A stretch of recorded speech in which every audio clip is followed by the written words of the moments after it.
I want to be clear at the outset, to a person, we are all pro-vaccine. Personally, I've had every flu shot since at least the swine flu. I'm current in all my other vaccines. I was a huge supporter of Operation Warp Speed. Happy to acknowledge that over 300 million doses of the vaccine have been given in the U.S., and for most people, the vast majority of people, the vaccine has been administered with little or no side effects.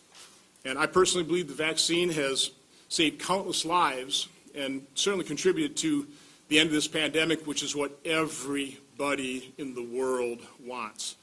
And so I think I can speak for everybody. We had a real nice session up in my office earlier. I think that's the general attitude, but again, I'll let the group speak for itself. But again, just because the vaccine is generally safe doesn't mean that it's 100% safe. Last week, the Wall Street Journal carried a column by two doctors, Dr. Joseph Ladapo, he's an associate professor of medicine at UCLA's School of Medicine, and Dr. Harvey Risch, he's a senior professor of epidemiology at Yale School of Public Health. The op-ed was titled, quote, "Are COVID vaccines riskier than advertised?" In that column, the doctors report that, quote, "The large clustering of certain adverse events immediately after vaccinating is concerning." I would agree.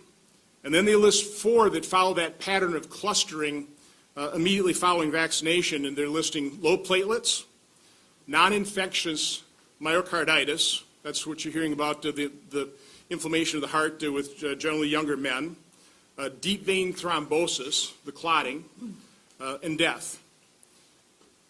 So today we're here because Ken Ruckers, I think you probably all recognize Ken, a lot more famous than I am, reached out to me.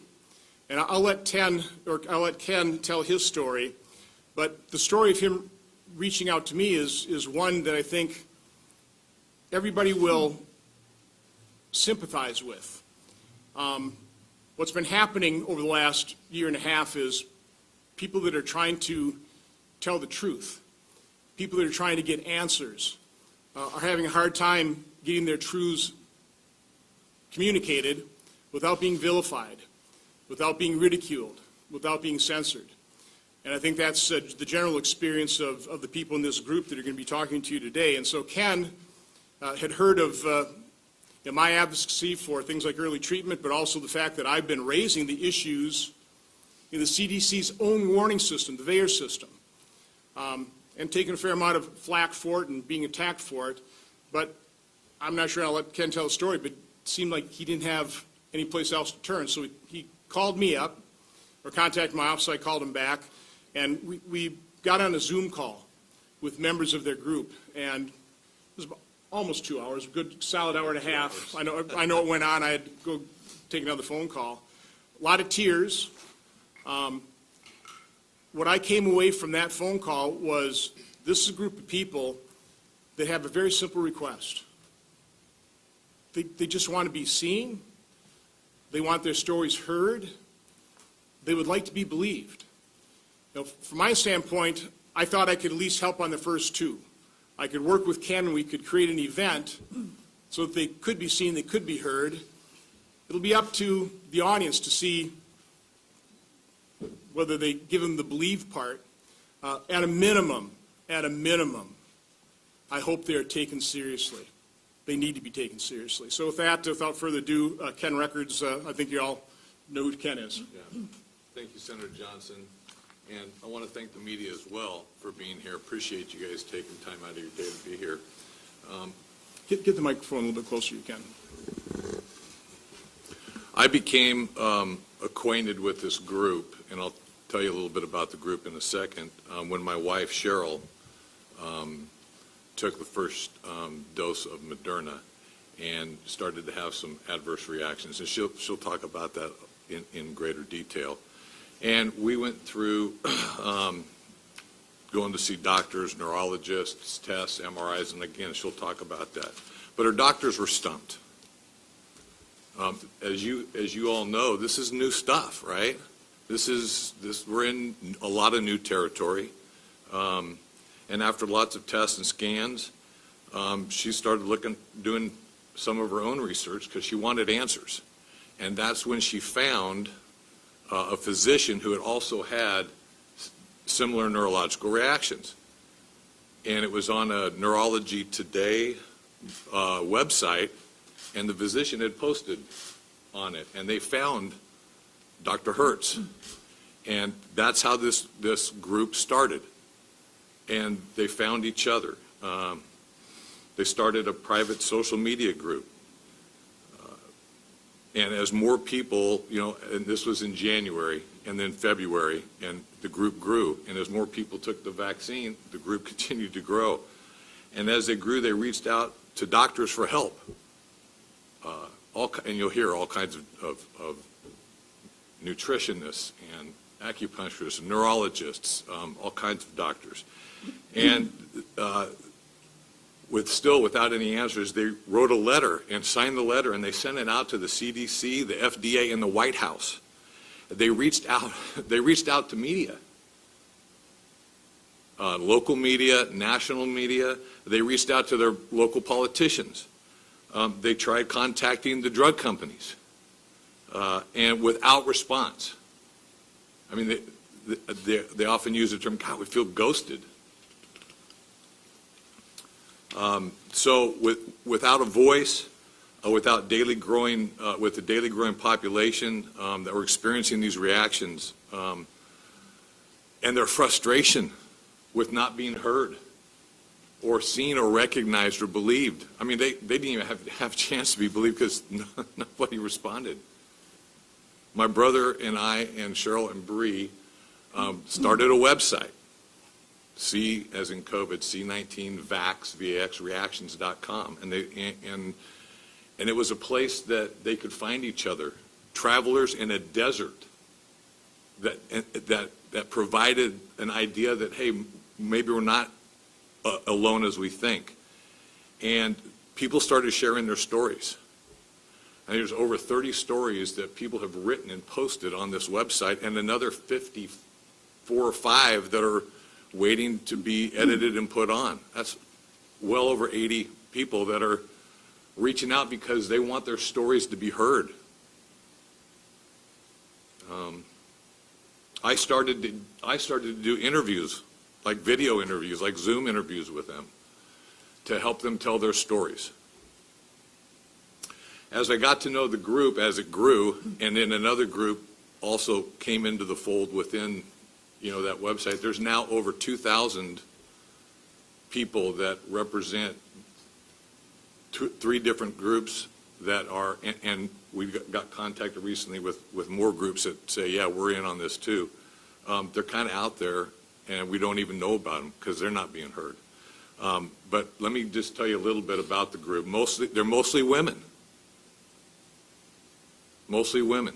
And there's probably a couple reasons, and I won't get into that, but there's probably at least 2 or 3 different reasons why that is. But, well, we can talk about that later. They are pro-vaccine, as Senator Johnson said, right? We're pro-vaccine. And they think we can be pro-vaccine, attack this pandemic, get through this pandemic, and be taken care of and being heard. They think we can do both. That sounds reasonable to me. Many in the group, especially the first few weeks, are doctors, physicians, nurses, mental health professionals, because they were in the first rollout. So you had a lot of people that were pro-science, and they're pro-science, right? We have electrical engineer, a dental hygienist. My wife's working on her master's in counseling.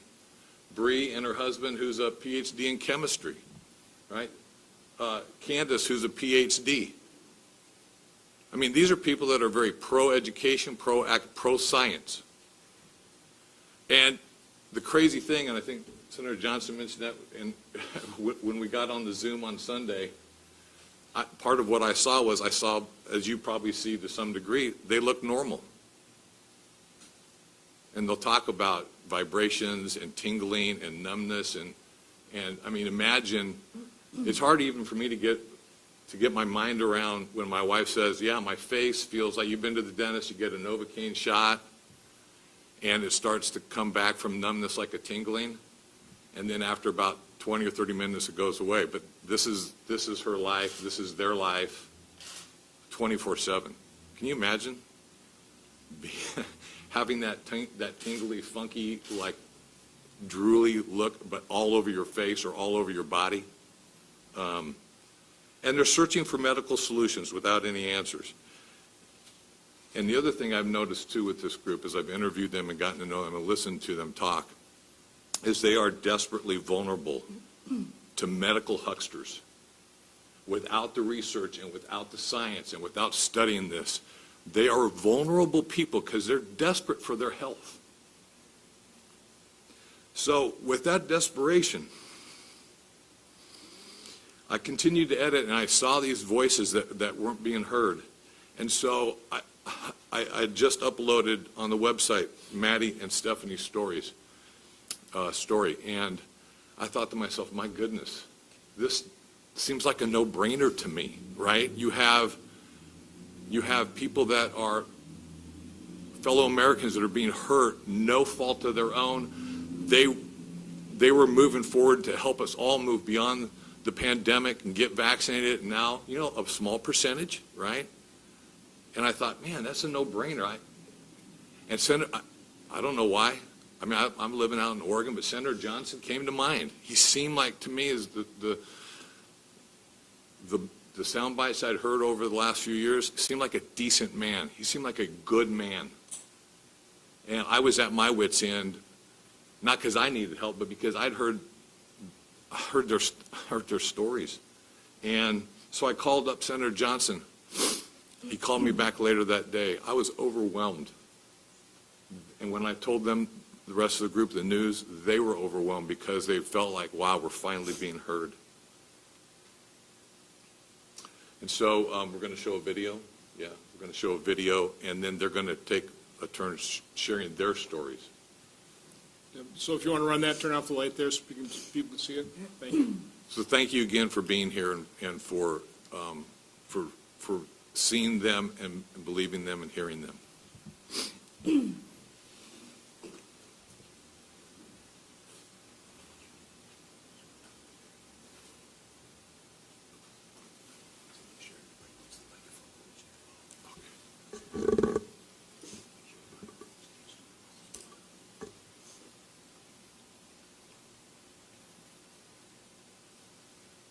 I've never been an anti-vaxxer.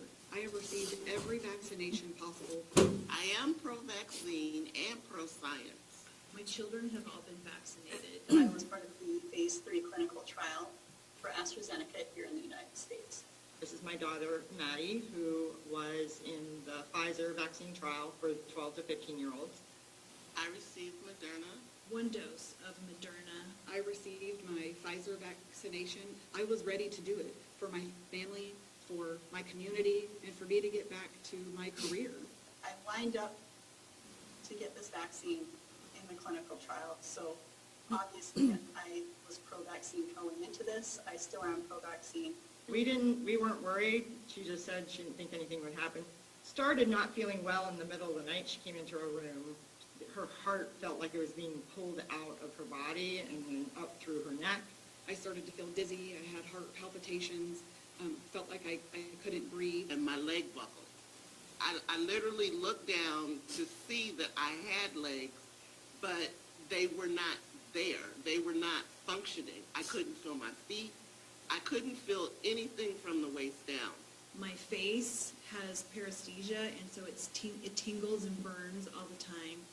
You couldn't touch her anywhere on her body or she would scream.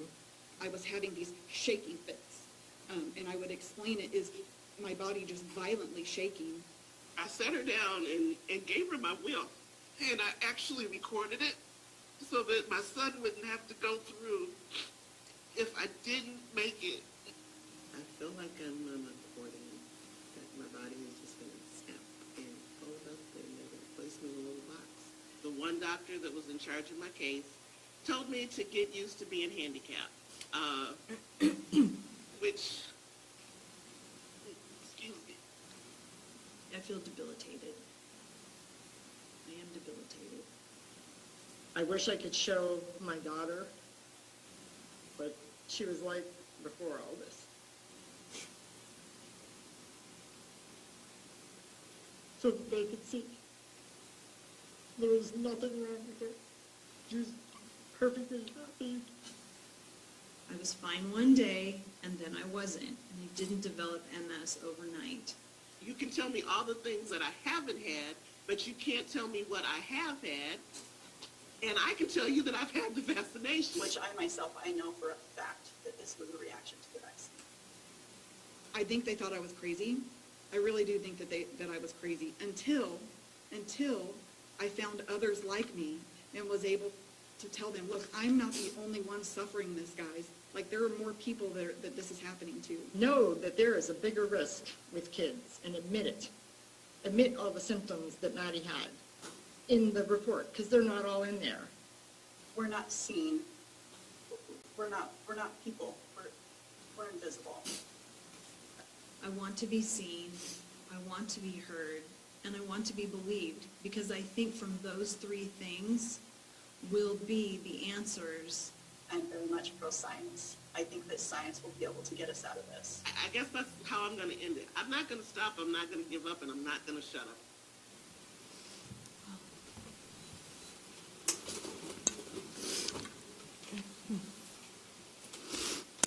Hi, thank you for being here today, and thank you again, Senator Johnson, for giving us a platform to be able to share our stories. My name is Cheryl Rutgers. I live in Oregon. I'm a wife, I'm a mother, and a grandmother. I'm also a graduate student completing my degree in clinical mental health. I'm also completing a professional internship at a group home for adjudicated females as a step down from formal corrections, and it was that that afforded me the opportunity to be in phase 1 of Oregon's rollout of the vaccine. On January 14th, I received the Moderna vaccine. The next morning, I woke up with severely swollen lymph nodes in my neck. Could barely move my neck. 3 days later, I woke up in the middle of the night with stroke-like symptoms. I went to the emergency room. My face and scalp were tingling, numb, and burning with pain, and my left arm and legs were weak and also numb. Since then, I have been seen by multiple neurologists, one of whom diagnosed me with vaccine-induced autoimmune neuropathy, although he did tell me that he was flying blind because he had never seen reaction like this to a vaccine, and hence doesn't know how to treat me.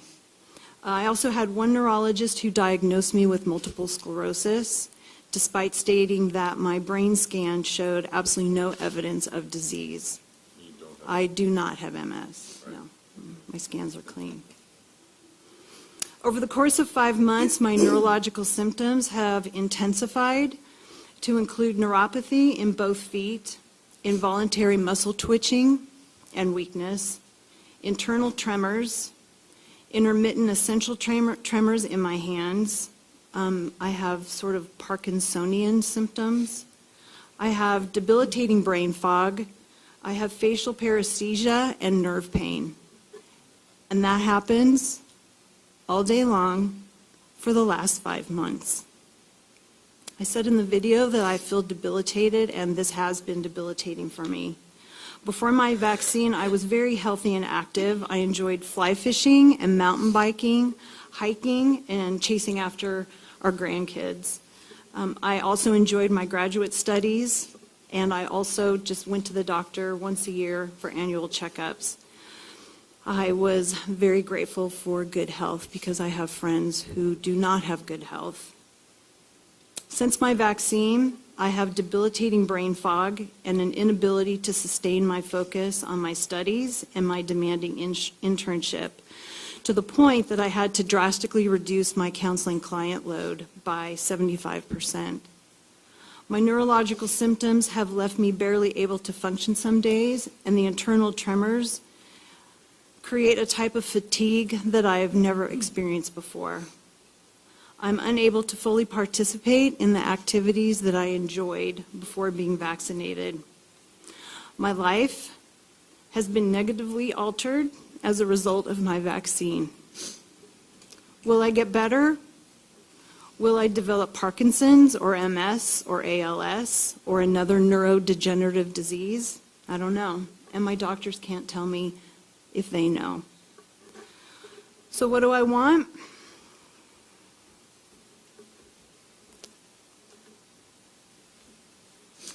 I want our neurological injuries to be recognized and acknowledged by the CDC and the FDA.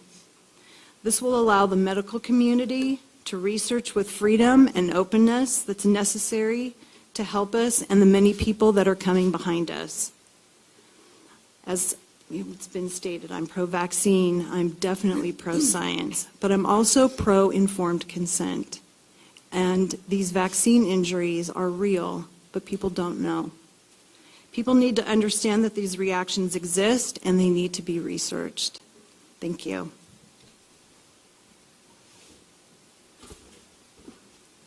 Thank you, Senator Johnson. Good morning. My name is Candace Hayden, and I'm from Michigan. I received the Moderna vaccine on March 2nd and the second dose on March 30th.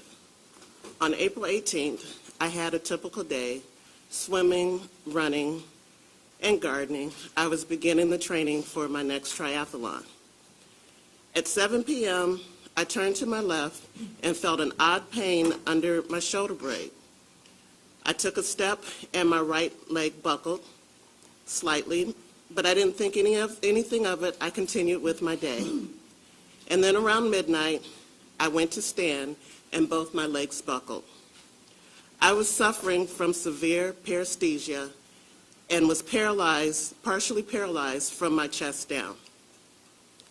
During the 26-day hospital stay, I had 6 MRIs, 2 CTs, a TEE, a spinal tap, and several blood tests. They ruled out MS, transverse myelitis, spinal cord stroke, and autoimmune disease. Medically, there was absolutely nothing wrong with my body. After 7 days, the medical team prescribed an aggressive dose of steroids that resulted in no change. I started inpatient therapy after 17 days, and I was released from the hospital on May 14th with no concrete diagnosis. The head of my medical team told me that I should get used to being handicapped. I started and am still in outpatient therapy, and on May 21st, I visited my primary care doctor as I was instructed, who told me that she couldn't offer me anything, but if I needed her, to give her a call.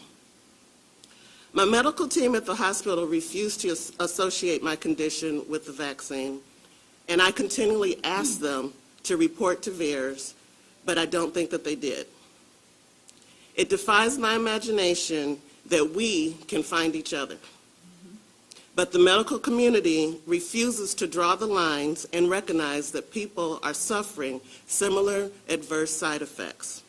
Case in point, I was able to locate another patient in the hospital that I was in with similar symptoms, brought it to the attention of my medical team, and they refused to even speak to that patient's doctor. I don't have a spouse, nor do I have young children. In one respect, I'm truly blessed from my family not having to have to suffer. But it leaves me isolated and lonely, as my interactions with others is limited. This is far worse than COVID lockdown. Before this, I was healthy, I was active, and self-sufficient. I fear my diminished quality of life is my new normal. Will I ever run again? Will I ever ride my bike? I would give anything to get in my car and just drive it.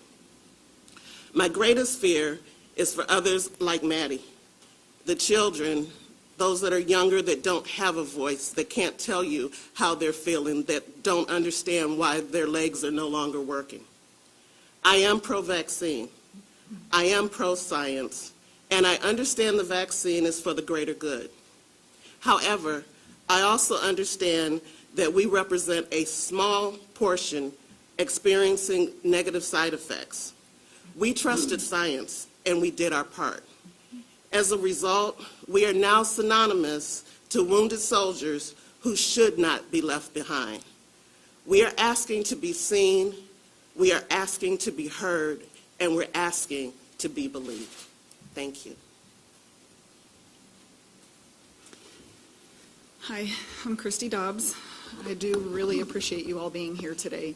It means a lot to us. And Senator Johnson, Senator Johnson, thank you so much for your willingness to have us here so that my voice can be heard, but not just mine, but thousands behind me. As I said, my name is Christy Dobbs. I'm from Missouri. I am a wife and a mother of 4 children, and I have practiced as a dental hygienist for the last 17 years. And since being in such a career, I have always been pro-science and pro-vaccination. Before my vaccination, I was a healthy and active 39-year-old. I enjoyed activities outside, traveling and crafting with my family. I also cherished my work in a very busy pediatric dental office. I was not taking any medications prior to the vaccine, and I have never had a COVID infection, and I have been tested for proof. In January, my life changed drastically. Immediately after the injection, I felt an odd tingling type dripping sensation in my arm. I had immediate heart palpitations and a feeling as if I was going to pass out. I'm so sorry. And my blood pressure reading was so high that I don't know how I didn't have a stroke. I cannot quote what it was, but as a hygienist, I take blood pressure readings on my patients before I treat them, my adult patients. And it was so high that I was scared in that moment that something was happening to me. I did eventually stabilize. They monitored me for the 15 minutes and then an extra 30 minutes after. And I did stabilize, so they went on ahead and sent me home. When I got home, I felt a little, woozy, a little dizzy. The next couple of days, I just had a headache and just kind of that feeling of unwell, all of the things that I had signed up for to get the vaccine. But it was 3 days later that my symptoms increased and accelerated. I had a sharp stabbing pain in my scapula area that was just this intermittent, like a knife stabbing pain. I had tingling and numbness throughout my body. It ran down both my arms. I also still had the heart palpitations. I had these internal vibrations. And the only way I can explain the internal vibrations is it feels like you have this little electric shock running through your body, like you're stuck in a vibrating chair, like glued into it, and it never stops, which has made me leery if I'll ever be able to practice as a hygienist again.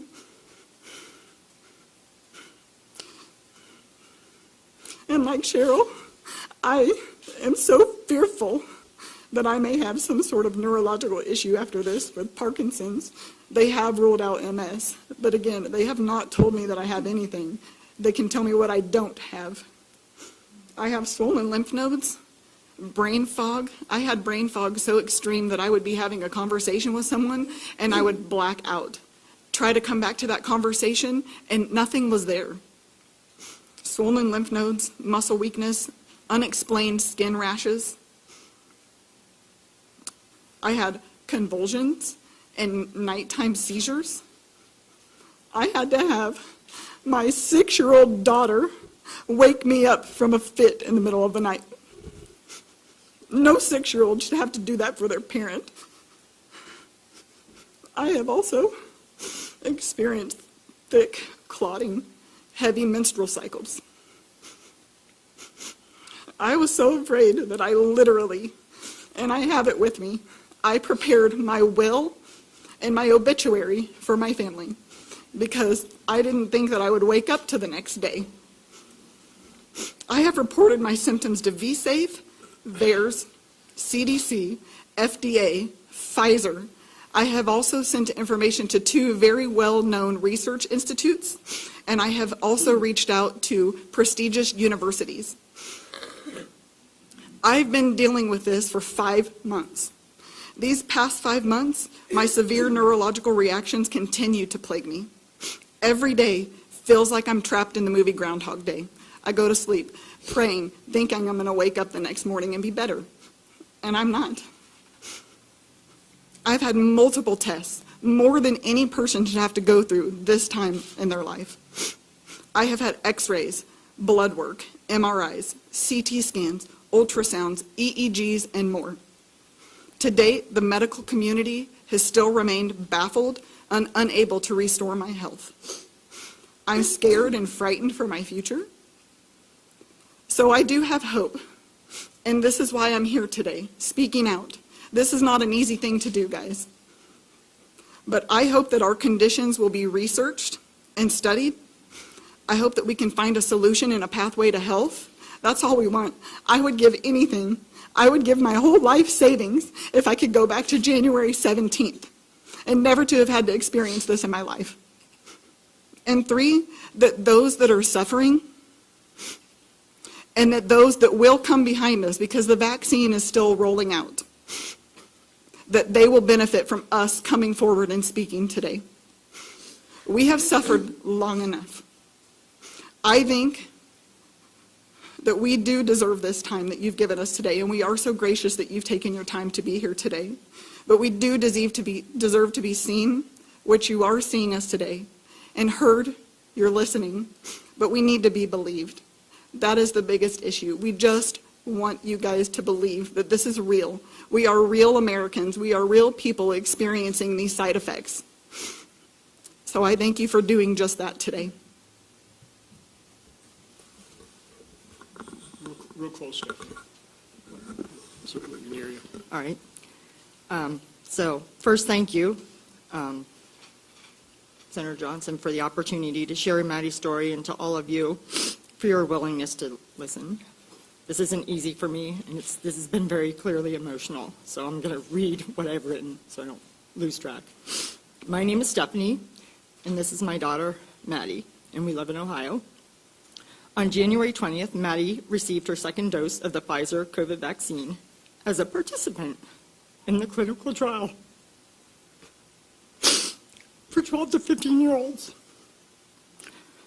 All 3 of our kids volunteered and were excited to participate in the trial as a way to help us all return to normal life. My husband works in the medical field, and I have a degree in electrical engineering. We are pro-vaccine and pro-science, which is why we agreed to let Maddie and her 2 older brothers volunteer for the trial. Before Maddie got her final dose of the vaccine, she was a healthy 12-year-old who got straight A's and had lots of friends. She had a life. She was energetic. She was not like this. Although she does still have lots of friends. Upon receiving the second shot, Maddie immediately felt pain at the injection site. And over the next 24 hours, she developed severe abdominal and chest pain. And the way she described the chest pain, and I quote, "It feels like my heart is being ripped out through my neck." She had painful electrical shocks down her neck and spine that forced her to walk hunched over. She had extreme pain in her fingers and toes. It actually made them turn white, and they were cold whenever you touched them. She had edema.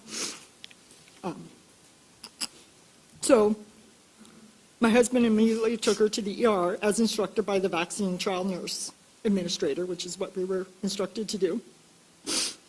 Her blood was taken for a renal profile and tested. She was checked for appendicitis, which she did not have, and given an IV with some medicine, then sent home.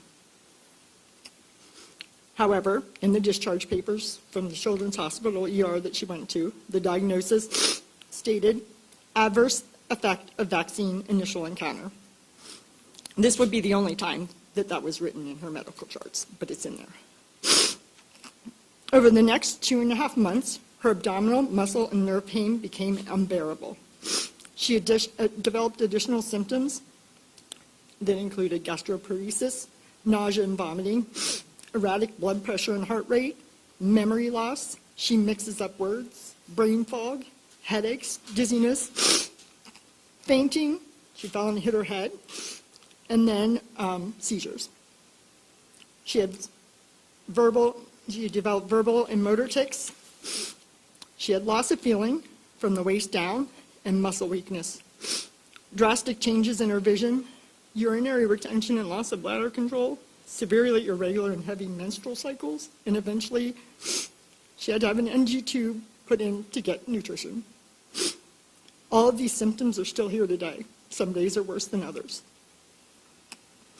Our greatest challenge came when her doctors began to consider an alternative diagnosis. Well, she really didn't have one before, so it was the first one. So, like everybody else, she had lots of tests, but not nearly as many tests as everybody else when she's a child. Why didn't they do this? All those tests on her?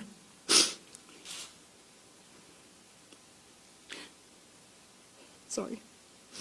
So, because they couldn't figure it out, one physician labeled her as having functional neurologic disorder, saying it was due to anxiety.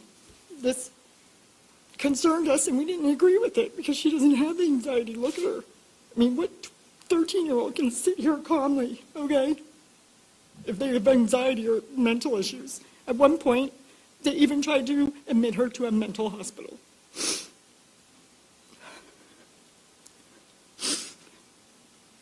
So we did seek additional medical opinions, some of which came from this group. In June, we connected her neurologist with another doctor that's doing research on adverse reactions like Maddie's. She was finally provided, but they finally gave her an MRI, did an MRI of her brain, an MRV, and a bunch of additional blood tests. It took 5 months to get that done. Over the past 5 months, Maddie has been to the ER 9 times and has been hospitalized 3 times for a total of 2 months in the hospital. What I want to ask, Maddie volunteered for the Pfizer trial. Why? Why aren't they researching her to figure out why this happened?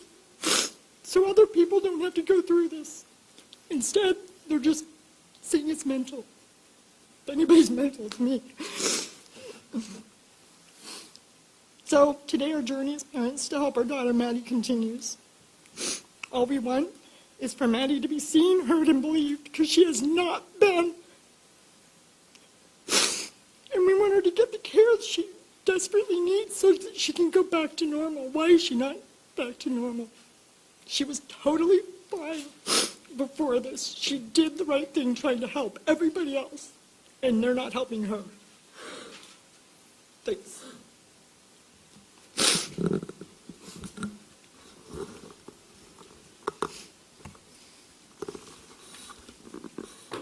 Take me a second to get set up. Nice and close. Closer. I just wanted to say thank you all for being here to hear these stories. And as you can see, now I have to see your faces. We are like family. We have suffered together for so long in a way that no one understands but us. So we really do appreciate you taking your time to give us a voice, to give us this opportunity to plead our case. A huge thank you to Senator Johnson. He's been very kind and very generous with his time. I also want to say thanks to Senator Lee, my home senator, and his staff for their compassion and for taking our concerns seriously. And they're actively working with us to help us find a solution. My name is Brianne Dressen. I am a preschool teacher in Utah, and I am a mother of 2 small kids. Like everyone else here, I am a strong supporter of science, and I have always believed in the importance of vaccines. I was so confident in this that I enrolled in the phase 3 clinical trial here in the United States for AstraZeneca. Within minutes of my first shot, I felt tingling down my arm, and by that evening, my vision had become blurry, and sound became distorted, and I developed hyperacusis, which is a sensitivity to sound. Within 48 hours, I landed into the ER, the first of many visits. My sensitivity to light and sound became so severe that I had to be confined to my bedroom alone in darkness and silence. Even brushing my teeth was painful. I then began experiencing erratic heart rate, body temperature, extreme nausea to the point that I lost over 20 pounds. Just before Thanksgiving, I lost control of my legs and my bladder, along with my dignity.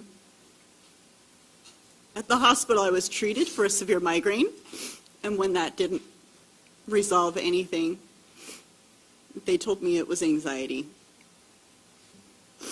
Next came the vibrations, and they were internal vibrations in my brain and all through my body. I couldn't think, I couldn't eat, I could barely breathe. This persisted 24/7 for months. I was trapped in isolation and in silence, completely overwhelmed by the sensations attacking my body. My children went days without seeing me. I missed out on months of their lives. I did not buy a single Christmas present for my kids. I thought I was dying, and after months I wanted to die. After months of suffering alone, I found Dr. Hertz and her group. I was initially relieved to hear others like me. However, my relief turned to alarm as our numbers grew, and then it started impacting kids. All of our experiences were similar. Healthy people who became ill after receiving the vaccine, whose doctors insisted that these reactions were not really happening, that the CDC would have told them. They blamed MS. They blamed anxiety. They blamed migraines, anything but the vaccines. A new friend of mine had long haulers. Then she received the vaccine in hopes that her symptoms would improve. However, rather than bringing relief, the vaccine took what little progress she had made, leaving her severely debilitated. We talked often, many days just trying to hold on. Then I hadn't heard from her for a few days, and I get a phone call from her husband, and she had become a victim of suicide.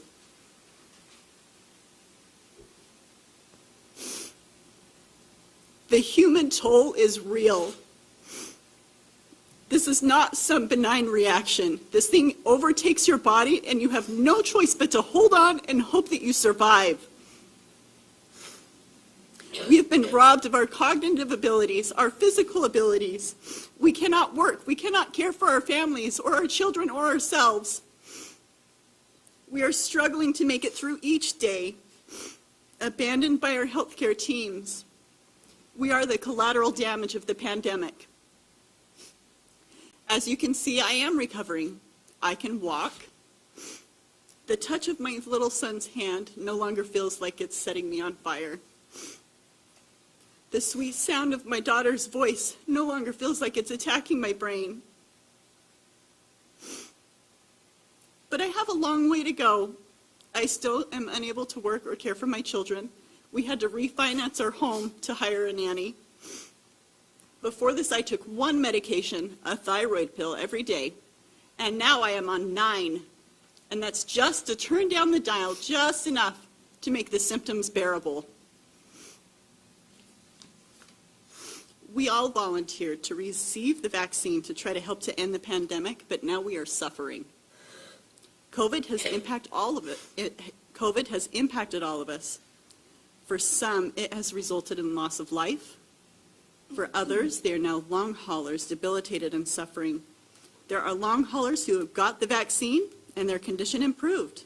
There are long haulers who got the vaccine and they stayed the same. And there are long haulers that got the vaccine and now they are worse.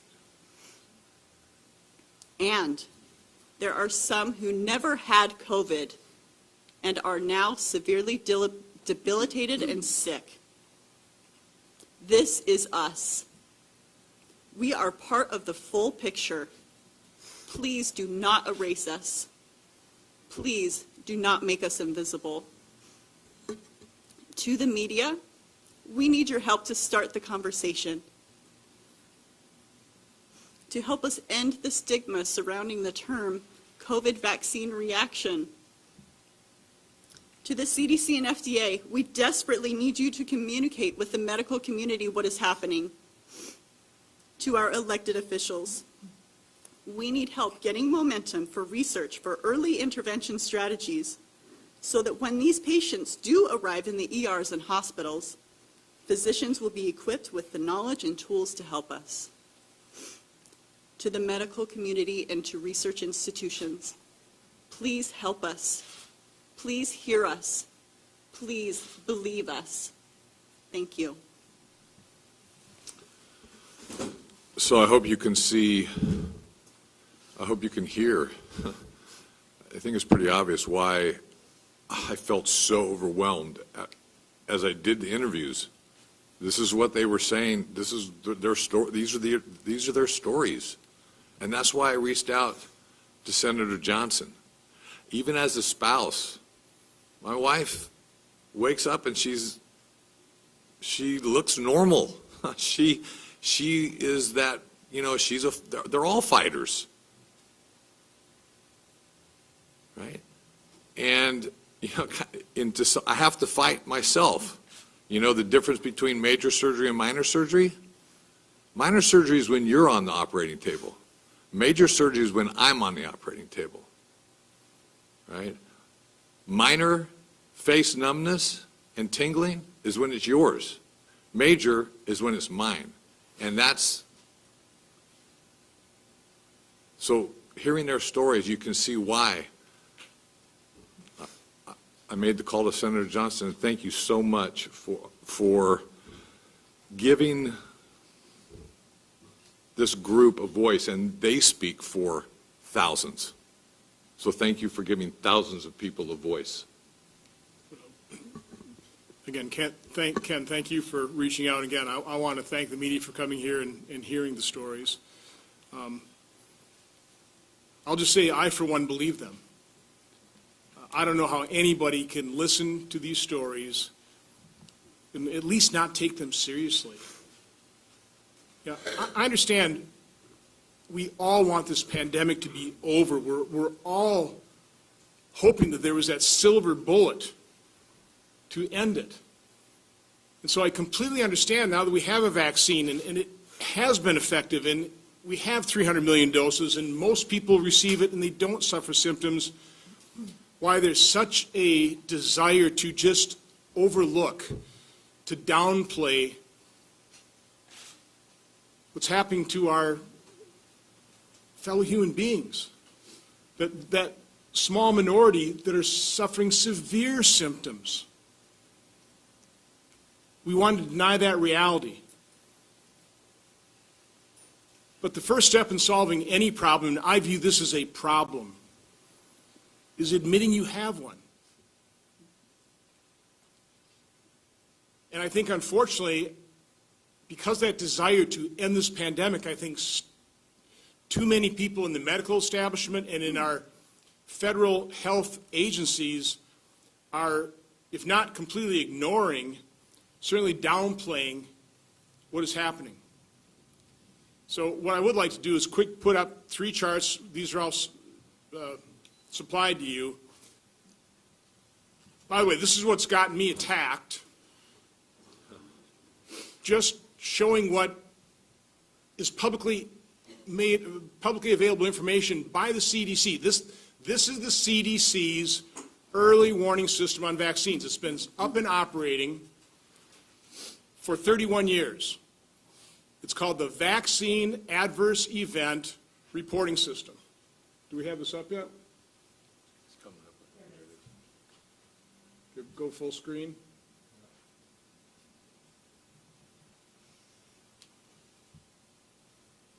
So what the first chart shows you is just a bar chart showing what the VAERS has reported in COVID deaths since the vaccine first began administered. And as Dr. Risch and Dr. Ladapo pointed out, there are these reactions that are clustering around the first few days of receiving the vaccine. I think you heard that from the group here. Their symptoms started almost immediately. But in terms of deaths, on day 0, the day you get the vaccine, 619 people have died, and it's been reported to the VAERS system. On the day after, the day one, 764. On day two, 353 people. And then it tapers off. Now, I presented this to Dr. Collins, the head of the NIH, a couple months ago. I think this is when total VAERS deaths were something like 3,000. His reaction was more than disappointing. It was just basically, well, Senator, people die. We've looked into these, and except for back then, I think there were 6 cases of childbearing age women dying from blood clots.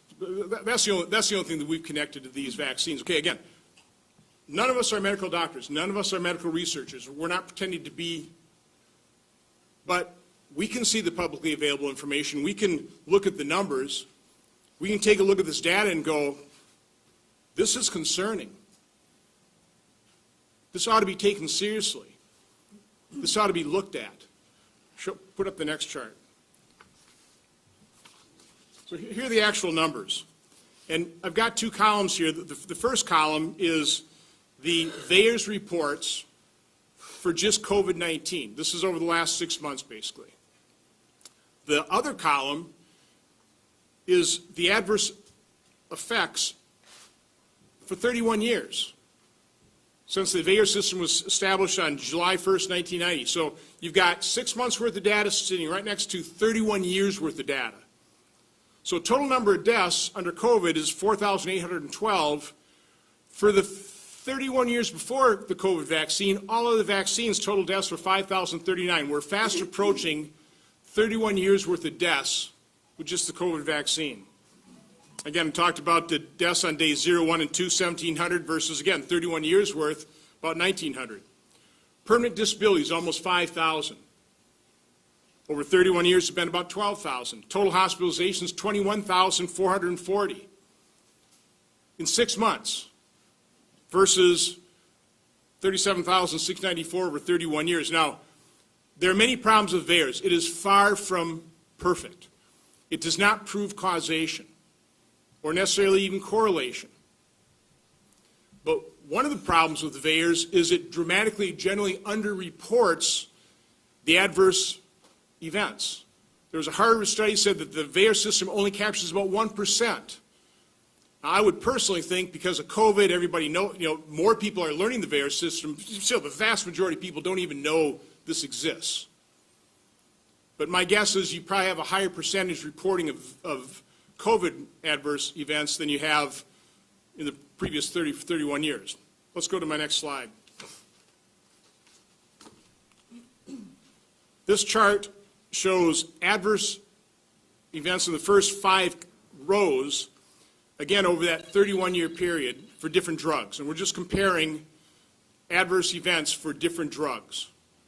So again, the first 5 lines, ivermectin, hydroxychloroquine, flu vaccines, dexamethasone, which is a steroid that's being used to treat COVID, and Tylenol.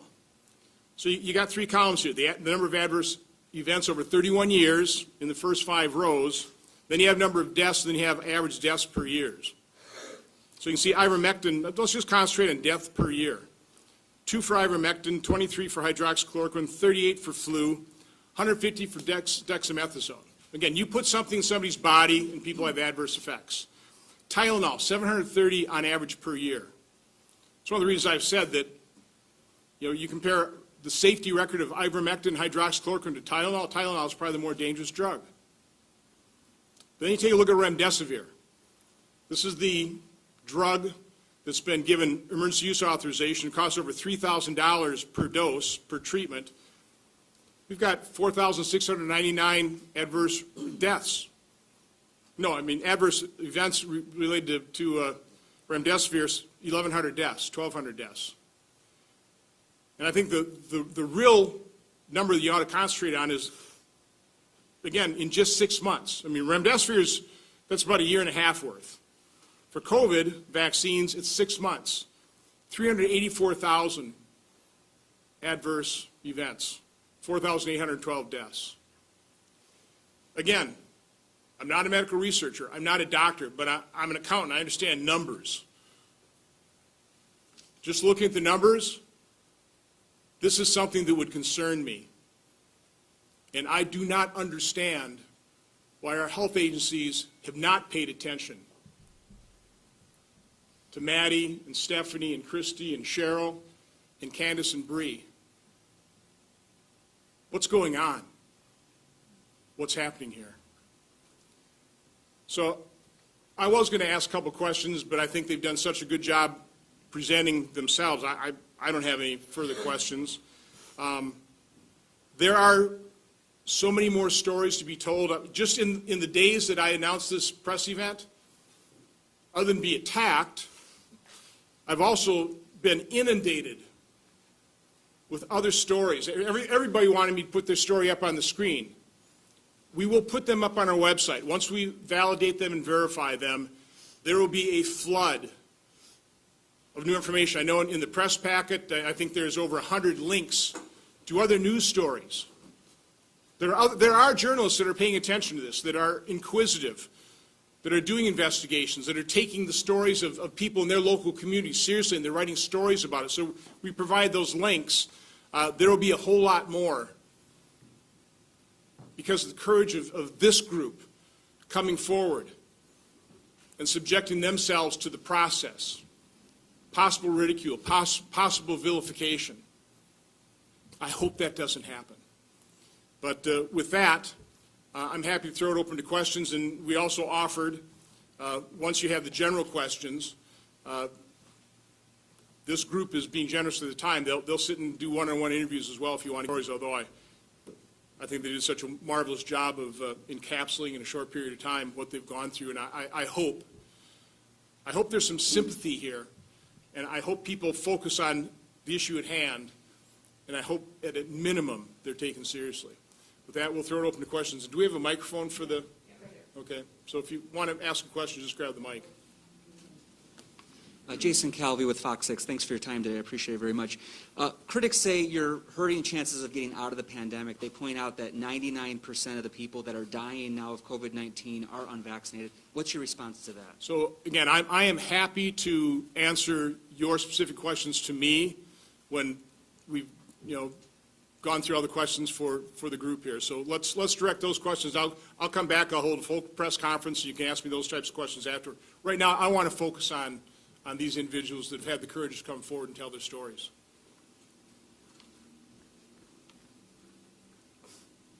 This is for Maddie's mother. Your two sons who got the vaccine, did they have any difficulties? And also, what has been your contact with the vaccine maker and the study? Get it real close, Stephanie. Okay.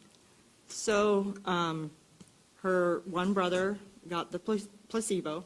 He had obviously absolutely zero reaction, actually told Maddie that she was, jokingly, hey, I don't know what you're talking about, I'm fine.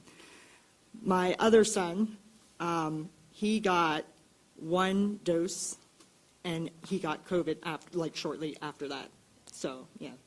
So I had COVID not knowing it, and I had none of the typical symptoms. Mine were all gastro.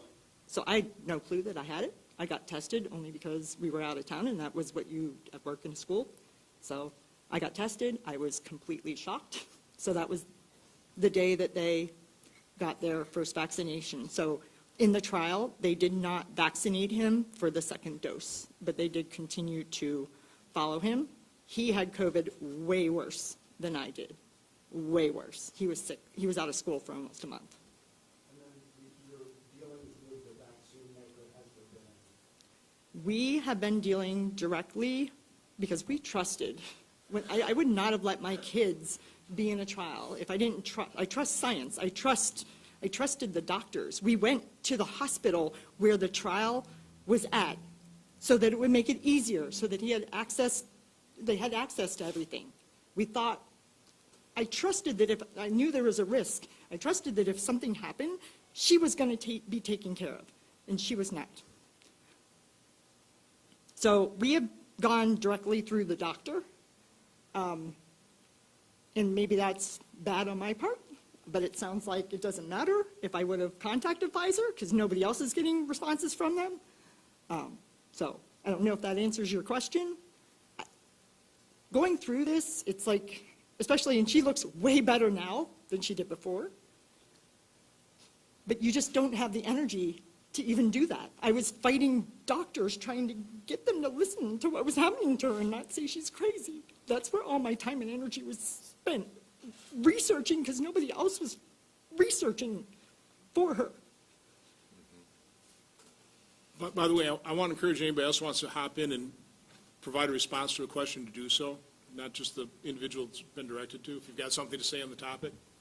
You're looking Looks straight like- at looks like- me, well, no, I so was- It's because I'm facing this way, but. just to go along with what Steph was saying, I'm disappointed in my experience with my test clinic and with my study sponsor. Initially, they emphatically told us over and over, we believe you, please send us all of your medical records as this goes along, and we were in constant dialogue. And then when I was admitted just before Thanksgiving, I had to be unblinded, and I'm not entirely sure what happened to my data after that, but the calls stopped, and I think I heard from them one time after that, even though we kept feeding them all of our records. I honestly, deep down in my core, even though my life was falling apart and I had no idea what was going on, I really, really was hoping that there would have been some kind of pre-existing condition unearthed to explain this. Looking back on this, it is so sad, and I'm sure Steph can agree. We signed up for this. I signed up for this. And the reason I signed up for this is I didn't think this was going to happen, obviously, but if this were to happen to us, we're supposed to take notice, we take note, we talk about it, we try to figure it out. So then when this happens to everybody else, when it's rolled out to the public, we can do something about it, that we see it, we can take action, we can do early intervention, whatever. But instead, what happened was we did not talk about it. Not one word. So what happened to me has now happened to thousands. The test clinic agreed to pay for my bills. I have yet to see a single cent. Thank you. I just And want to add, your bills have totaled what? I'm over $12,000 now, and that's just for the medical part. so I just want to add, Maddie was not unblinded, and we purposely did that because I knew she got the vaccine. Because if you are unblinded, your data is excluded. So we did not. Look at Pfizer's. Go see if you see all her symptoms on there. It's functional abdominal pain, still being investigated. And they have not paid for any of our bills. She has Medicaid now, on top of, she was approved for that, on top of our insurance. So our insurance has paid for it, and Medicaid. Are there any other questions?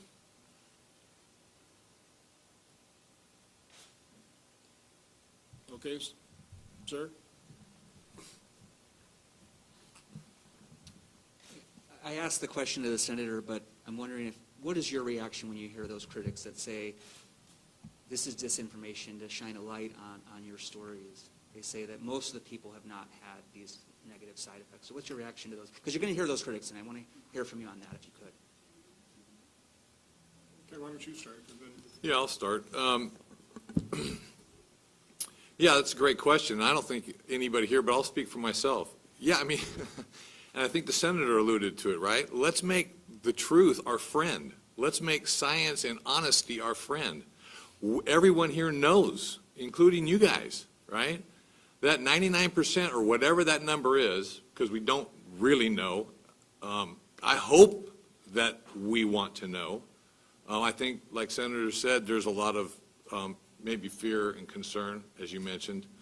But I think we can I think we do better when we're being honest with ourselves and we're being truthful in our society. And so we know it's 99% or plus or minus are doing great. And that's why everybody's still very much pro-vaccine, pro-science. But what I think they're asking for, what I hear them asking for, what I would advocate for is that they be heard, believed, and then so that they can be taken care of. I think Bree mentioned collateral damage. Candace mentioned, like, in a sense, like wounded warriors. Is that, yeah? I don't want to denigrate or diminish, veterans that are out in the war, but in a sense, we've been we've been at battle against the pandemic, and there's been damage. Seems like and that's why I reached out to Senator Johnson, seems reasonable to say, well, let's help these people, right? I'll just add that we had the conversation this morning at breakfast, and we asked, would we have taken the vaccine if we knew that there would be neurological repercussions? And I'm speaking for myself, and I feel that this was what was said around the table. We would have read the documentation, but again, there's no template that says that if you have A, B, or C, this may be your, you may experience the adverse side effects. So I, for one, would have still taken the vaccination because my job as an American citizen is to support us getting out of this pandemic. I don't believe that we should be left to the side because this is still a trial, which means that we're part of the trial. And we should benefit from understanding what others coming behind us may or may not experience. Full disclosure of what the vaccination could cause. Thank you. Right over here.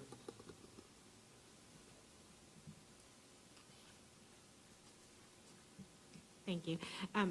Ken, you mentioned, let's take care of these people. Is there some discussion among you all to file a lawsuit or take some kind of legal action to try to do this on a bigger scale? You can't. I'm just going to add to that really quick. Like I said in my speech, there has not been any major discussion. It may have been tossed about at some point in some private conversations, but like I said, none of us are up here for any agenda whatsoever except to get our story out. I mean, like I said, I would give everything if I could just be the person that I was on January 17th. Even 8 a.m. on January 18th, before I took that vaccination, if I could just go back to that one moment. I have even told my friends, it's their personal decision if they decide to accept the vaccination. But for me, knowing what I know now, if I were to ever do it, if there's one thing I'd ever go back in my life and change, it would be that moment. I think our common collective goal at this point is for the CDC and the FDA to recognize the neurological reactions to the vaccine so that it can be studied, it can be researched, so that we know what's happening to our bodies. And then the people who are still being vaccinated, these reactions will continue. I think there's a lot of people out there suffering from different degrees from what we're experiencing. So, yeah, I think to answer your question, the motivation, their motivation has been to be, as you've heard, to get the word out and then to be studied so that we can find solutions for them and people from behind. If there's been any mild conversations about lawsuits, the motivation that I've heard, and it's been hardly any, but the motivation has been purely, how can we get the word out? These people are racking their brains trying to figure out. It's like a Rubik's Cube, like a very high complex Rubik's Cube. They want to be heard, they want to be seen, and they want to be believed. And it's like, how can we do it? That's what I hear. It's not about money, it's how they can help themselves and help others that are behind them. Does that answer your question? Thank you. Any other questions?